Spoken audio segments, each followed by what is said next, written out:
Department, reaching proficiency, that's our commitment. Carmel Catholic World Language Department, creating learners for life, speaking fluent. Miss Mora's got those books on the shelf, dual credit lesson she's made herself. Illinois Teacher of the Year, she's the one. With every lesson, the learning's just begun. Carmel Catholic World Language Department, reaching proficiency, that's our commitment. Carmel Catholic World Language Department, creating learners for life, speaking fluent. Mrs. Young's got culture in every class, shows up early, makes the moments last. Nuestra voz, she leads with pride. In her classroom, you're on a cultural ride. Carmel Catholic World Language Department, reaching proficiency, that's our commitment. Carmel Catholic World Language Department, creating learners for life, speaking fluent. Mr. Schwab's got stories, wild and bold, crazy characters that never get old. Comprehensible inputs his game, teaching with a twist, he'll make you say his name. Carmel Catholic World Language Department, reaching proficiency, that's our commitment. Carmel Catholic World Language Department, creating learners for life, speaking fluent. Mr. Marine's stylish, young and cool, artistic vibe, he's breaking the rule. Best dressed hands down, every day. In his class, art meets language all the way. Carmel Catholic World Language Department, reaching proficiency, that's our commitment. Carmel Catholic World Language Department, creating learners for life, speaking fluent. French class fills up when Miss Correct's here, with Craig's French tunes, bringing good cheer. Teaching culture, sharing la vie, her French flair's got them all yelling oui. Carmel Catholic World Language Department, reaching proficiency, that's our commitment. Carmel Catholic World Language Department, creating learners for life, speaking fluent. Mate in hand, repping Argentina's pride. Mrs. Mamoni takes you on a Spanish ride. Messy shirt on, she's got that flair. 17 minutes of input, you're right there. Carmel Catholic World Language Department, reaching proficiency, that's our commitment. Carmel Catholic World Language Department, creating learners for life, speaking fluent. Mrs. Barrera Valdez, joy in her voice, teaching Mexico makes us rejoice. With a smile that spreads from ear to ear, every class, she brings a cheer. Carmel Catholic World Language Department, reaching proficiency, that's our commitment. Carmel Catholic World Language Department, creating learners for life, speaking fluent. Mrs. Bertol with Rome in her heart, Latin words, ancient world, that's her art. Bringing Latin live with flair and fun, in her class, Roman Empire's never done. Carmel Catholic World Language Department.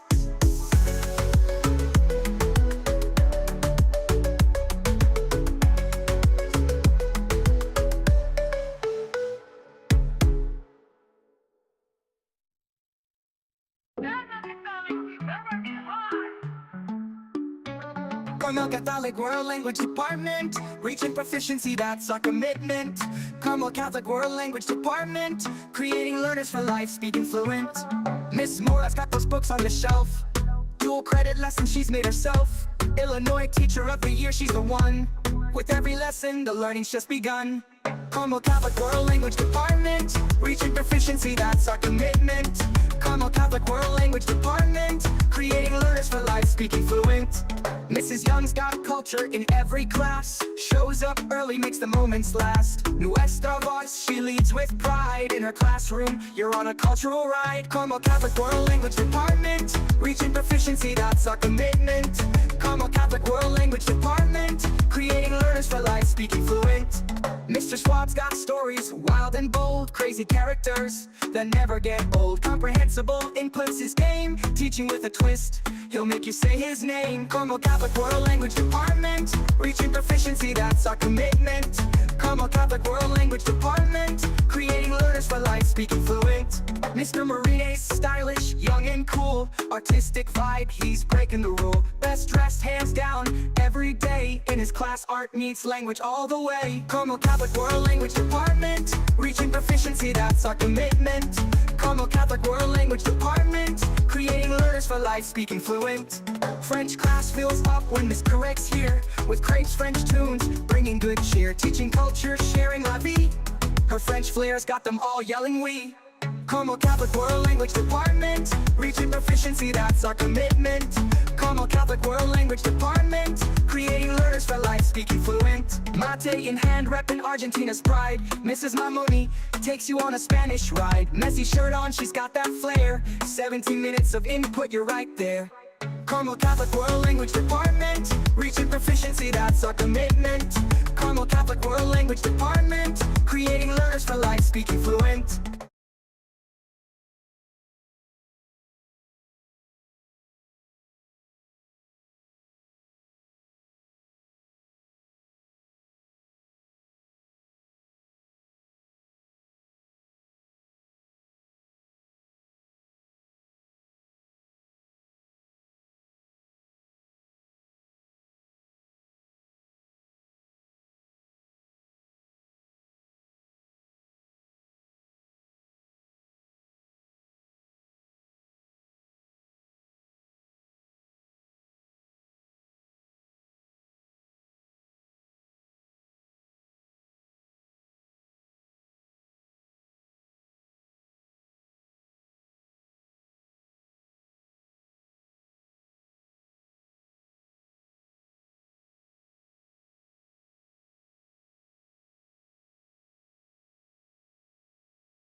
Carmel Catholic World Language Department, reaching proficiency, that's our commitment. Carmel Catholic World Language Department, creating learners for life, speaking fluent. Miss Moore has got those books on the shelf, dual credit lessons she's made herself. Illinois Teacher of the Year, she's the one. With every lesson, the learning's just begun. Carmel Catholic World Language Department, reaching proficiency, that's our commitment. Carmel Catholic World Language Department, creating learners for life, speaking fluent. Mrs. Young's got culture in every class, shows up early, makes the moments last. Nuestra voz, she leads with pride in her classroom, you're on a cultural ride. Carmel Catholic World Language Department, reaching proficiency, that's our commitment. Carmel Catholic World Language Department, creating learners for life, speaking fluent. Mr. Schwab's got stories. Good morning, Carmel Catholic. As we end World Languages Week, we'd like to highlight some languages not offered here at Carmel Catholic. Thank you to Andrew Badalov for setting up these interviews. You're watching CDN News Now.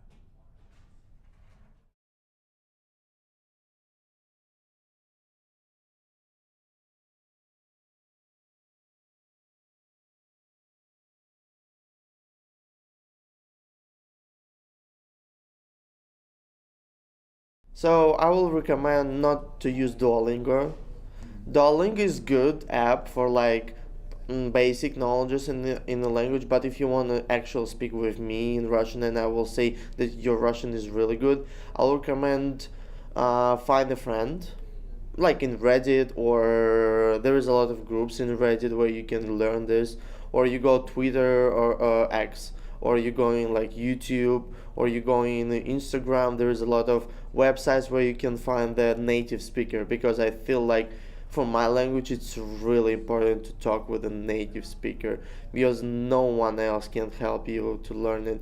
We have so much things that you need to know from native speaker that nobody from Duolingo or English speaking person who was even living in Russia for like at least 5 years. Our like language, talking with each other, is like really a lot of slang in our language for like teenagers, for example, or even some adults. It's like they have their own kind of slang, I will say, like old style, and that's all stuff. And I think it's the main thing. You need to find someone who is a native speaker, not the second language. Next time you go back home, what are you gonna have for dinner? Ooh. I would love to go right now. Ooh, I would love to have a soup. My favorite soup is cheese soup. My mother did a cheese soup with a meat, and it's really good. And I would say I would love to have mashed potatoes and some fried meatballs, like big meatballs. It's in Russian thing. Welcome back, Carmel Catholic. It's 8:05. I'm AJ Escamilla. Let's get into some current events. First things first, a Michigan couple is back home after spending nearly a month in a Mexican prison over a payment dispute.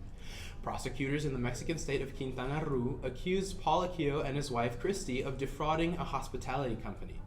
The couple says they were taken into custody shortly after their plane landed in Cancun on March 4th. They spoke about their ordeal after landing in Lansing Thursday night. Unbelievable. In what way? Well, we had went on vacation, got stopped at immigration, and then shortly after we were detained by 7 to 10 officers telling us that we were being arrested. There was a warrant for us being fraud against the company that we had our timeshare with. We had no access to phones, internet. We didn't actually get to talk to the kids For 4 4 or or 5 5 days, days. they didn't let us call. What was that first phone call like when you got to make contact with them after so much time? I cried. It was very emotional because you don't know what's happening. And the language barrier is unreal, and you are trying to figure out what's going on and let the Mexican authorities know you need help.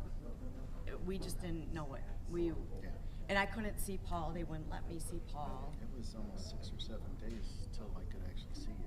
I'm gonna go take a shower. There were no showers there. And if you could take a shower, it was cold. And you only had like a minute and a half. It Or was a whatever. maximum security. It was, yeah, they told you what to do and when to do it. I mean, we can't thank, I don't even know how we're gonna repay or thank people. There's so many people that have just supported us. Now back on U.S. soil, the Aquillos are grateful for the support they received from loved ones and are focused on moving forward with their lives. They plan to speak with legal experts about what happened during their time in Mexico, as well as to raise awareness of the potential risks travelers face when dealing with legal issues abroad. For now, though, they are simply thankful to be home, safe and sound, after a month they will never forget. Next up, worldwide reactions continue to pour in the day after U.S. President Donald Trump's announcement of a new tariff policy. Georgetown Law School professor Jennifer Hillman is one of the leading experts on trade law, having worked for many years with the United States International Trade Commission. She spoke to CNN about the risks of what she says is, quote, clearly entering into another Great Depression era. And we have to remember what happened in the 1930s when these high tariffs went on. Very much those tariffs, often referred to as the Smoot-Hawley tariffs, were absolutely a part and parcel of contributing to how long and deep the Great Depression was. So they know that we could be clearly entering into another Great Depression era with these very high levels of tariffs and taxes. And the other part of it, I think that they're trying to some degree protect against is the recognition that these tariffs are highly regressive. Who has to pay the highest percentage of their income for buying imported goods that are now going to be higher priced is going to be low and moderate income people. So again, these are going to be very dramatic in terms of how much price increases they're causing, and they're trying to send a message of it will all be worth it in the end. And I think what you're hearing from many around the country is, no, it won't. Because it presumes that what it will do is cause everything to be made in America. And that is simply not a feasible outcome. I mean, there are many things that we will never make in America. We will never be significant growers of coffee or cocoa or avocados or bananas or lots of other things. There are certain other products that we will simply never be competitive at making. So we will always have to be importing some things. And this policy doesn't seem to recognize that that should ever be the case, that everything sold in America should be made in America. That is not reality. And even if it was reality, it would take us decades to get there. These changes impact global trade and the economy in the months to come. Finally, tax day is right around the corner, April 15th. Ahead of that deadline, fewer Americans have filed their federal taxes at this point in the filing season compared to last year. Also, more people have requested extensions. That's according to the private IRS numbers and the latest public data. As of March 21st, the IRS had nearly 1 million fewer tax returns than it had gotten in the same period last year. Experts say the drop by itself isn't necessarily a concern. It's also not unusual. But this year's drop comes amid concerns about possible declines in revenue collection. There are also concerns including disruptive leadership changes and internal conflicts with Elon Musk's Department of Government Efficiency. That's all for current events. I'm AJ Escamilla. Next up, we have a track interview with Marissa. We have two big celebrations we have throughout the year in Brazil. The first one is like February or beginning of March, and depending on the year, is Carnival. That is a big party all over Brazil. All the states, they celebrate it, and is like have a big break during that time. That's why like people always celebrate. And it's full of color, samba music, a lot of exciting things to do, and people is always partying throughout this kind of break, and have three major like parades in cities like São Paulo, Rio, and Salvador. They have these three big main parades that they have big cars, and yeah. And the other one is like would be like Festa Junina, that would be translated like June Festival, that is more something more for the north of Brazil that we celebrate more, because it's like more a rural kind of like festival that have typical dishes from Brazil, and we dance quadrilha, that is a dance from Brazil, and we have a lot of fun, and we throw like a lot of fireworks. Capoeira, that's like talking historically, is like the Africans that came to Brazil, that they started like practicing that dance in Brazil like as a fun way, and people saw it and thought they were fighting, but it's actually more of a dance thing that you don't hit each other.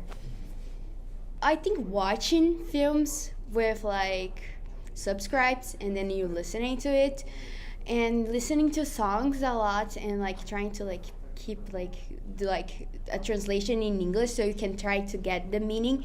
But especially I think the classes would help, because Portuguese is pretty difficult to people to learn. Even like Spanish, that's pretty similar. People have difficulty learning Portuguese, so it's kind of hard. Yeah, I'm sure. Okay, I'll get you out on this. What, you're gonna go home tomorrow, let's say. To Brazil? To Brazil. Yeah. You're going home to Brazil tomorrow. Are you going home this summer? Yes. Okay. For sure. You go home this summer. What's the first meal you have when you're there? Oh, the first meal, I think I would have churrasco. Picanha is a piece of meat in Brazil, and I don't see selling here, and churrasco is basically barbecue. So I would have barbecue, and as dessert I would have brigadeiro. That is a dish from Brazil that we make, everybody knows how to make there. It's like the main thing we do there. That is basically condensed milk, a little bit of butter just to stick in the pan, and chocolate powder. And that's it. That's your dessert. Wow. All right, well, thank you. That was perfect. Welcome back, Carmel. I'm Marissa Scheckman here with Track and Field Girls. They went to state last weekend, so could you introduce yourselves? Hi, I'm Ella. I'm Natalie. And I'm Izzy. All right, well, Ella, what is the difference between indoor and outdoor track? Indoor track, because it's indoor, the track is smaller, so it's a 200 track rather than a 400. So we have to cut some races like our 4x1 and our 100. All right, thank you so much. And then, Natalie, Izzy, what did you enjoy more? I prefer outdoor track. I do the 2 mile and the mile, so indoors it can be a lot. The 2 miles, 16 laps indoors, and the miles 8. So outdoors it just feels like a lot more manageable, and just like being in the fresh air is really nice. And then Natalie, what events did you guys do? So at state, Ella did the 200, I did the long jump, and then Izzy did the 2 mile and the mile. And then what was your guys' favorite part? I would say my favorite part was just finishing the race and seeing like how well I did. I ran my best time and I also got second, so like it was a really big accomplishment for me. Yeah, my favorite part was definitely jumping a PR and then being able to get a medal this year. That was really rewarding. For me, it's leaving and getting the sweatshirt. There's a new one every year, and it's a really fun piece of memorabilia that I will take with me to college. And how did you guys feel you did? I feel like I did really well. I went into it hoping to run my best time and then also just like be in contention for first, and I think I accomplished both of those things. Yeah, I felt really proud of myself after that I was able to get a PR because I was just going in hoping to get like a good mark that I've been doing all season, but being able to like break past what I had been doing made me really happy. I was really happy to be there because the 200 is a really hard race to get into, and it's something that I've always strived for, so I was just really proud to get to run it. All right, and then do you guys prefer indoor or outdoor? I prefer outdoor. I prefer outdoor. I kind of prefer indoor. All right, thank you so much for coming. CDN News will be right back. In Kazakhstan, we celebrate a thing called Nowruz. It is a festival that is like a new year in our country. It goes like in March 22, and it's a very big celebration because people go out to the city, they dress up very nicely, they eat a lot of food. So if you walk in the city during the day, for example, you could see a lot of people walking around, a lot of music there, people maybe like wrestling for fun, and I think that's why it is a very special in our country. I think the first meal is my Kazakhstan traditional food called beshparmak. I think people would call this weird. It's made of horse meat, and it's usually made for a big family. So our mother and grandmothers, they cook it and build the meal for the whole family, and I really like it because it's just pure meat, pure protein, and it doesn't have any like bad substances in it. It's very healthy. I just want it. It's good. Other than taking a class, what's the best way? The best way is to go to a village. People in village only speak in Kazakh. Is you really want to go to the mothers and parents because they like to talk a lot there, and you just go to their house. They would serve you meal and sit at the table and talk. They will teach you everything you want. They're talkative, very nice, and you'll get food, so it will be good. Welcome back, Carmel. I'm Jaden Hampton here with announcements. Today is the final day of World Language Week, where you can wear an out of uniform top that represents the country. Campus Ministry is offering a summer mission trip to Camp Barnabas in Missouri as a service project to all Carmel students interested. This will be from May 31st through June 6th. Email Ms. Kurger if you are interested in participating or see the newsletter for any other details. That's all we have for today. I'm Jaden Hampton. Have a friendly Friday, Carmel. Carmel Catholic World Language Department, reaching proficiency, that's our commitment. Carmel Catholic World Language Department, creating learners for life, speaking fluent. Miss Mora's got those books on the shelf. Dual credit lesson she's made herself. Illinois Teacher of the Year, she's the one. With every lesson, the learning's just begun. Carmel Catholic World Language Department, reaching proficiency, that's our commitment. Carmel Catholic World Language Department, creating learners for life, speaking fluent. Mrs. Young's got culture in